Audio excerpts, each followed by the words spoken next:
ஏழேழு ஜென்ம பந்தம் மனைவி என்பது, இதில் நீ வேறு நான் வேறு யார் சொன்னது?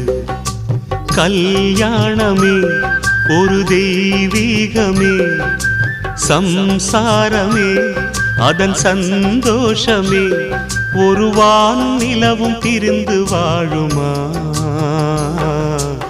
ஏழேழு ஜென்ம பந்தம் மனைவி என்பது, இதில் நீ வேறு நான் வேறு யார் சொன்னது?